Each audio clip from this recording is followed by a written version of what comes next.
The X-Men have joined Captain America and the Falcon in their quest to take down the Secret Empire.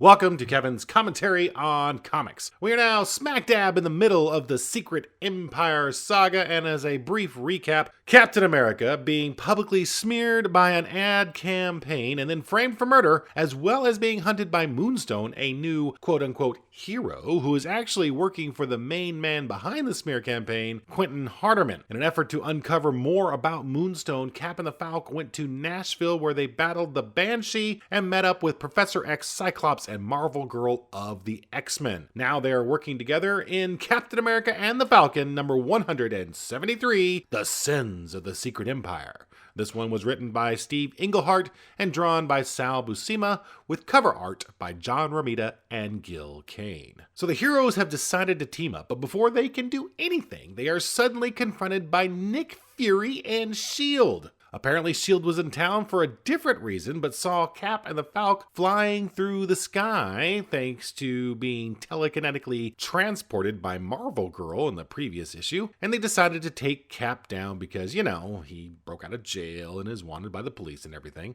So the heroes briefly fight S.H.I.E.L.D. and realize it's going to be an uphill battle, so Cyclops blasts the ground with his optic beams and sets up this wall of fire. Now, I'll admit, I wasn't really sure how accurate this was for Cyclops' power. I've always kind of thought his optic beams were more of a force blast and not a heat one, but I don't know. I could be wrong on that. Anyway, the team gets away and holds up an abandoned mine, which Professor X claims is the last place S.H.I.E.L.D. would look for them, although, quite honestly, I kind of think that would be the first place they would look if they knew there was a mine in the area. That's a pretty good place to hide. Maybe Professor X was clouding their minds with his mental capabilities. But while they are there, Professor X gives the backstory on how several mutants have gone up missing, including the Angel, the Beast, who has recently debuted in his blue furry self. He says the organization behind the kidnappings is none other than the Secret Empire, who Professor X feels is also behind Cap's troubles as well. They quickly put together a plan that starts with Linda Donaldson, who has been working with Hank McCoy, aka the Beast. So we cut to Linda, who is leaving work, and reveals that she handed the Beast over to the Secret Empire. But before she can get into her car, Cyclops shows up and grabs her. Steve Rogers, Cap, Sam Wilson, the Falcon,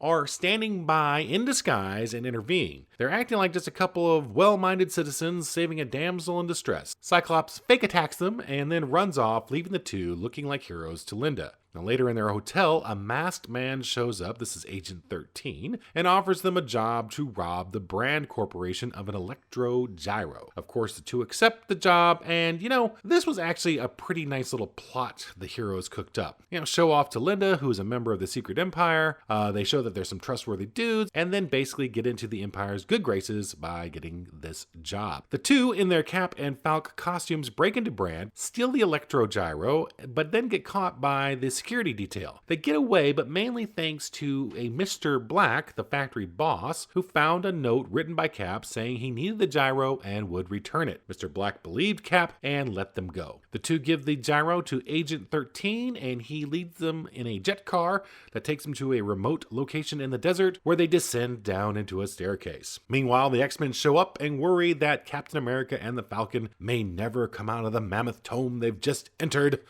alive.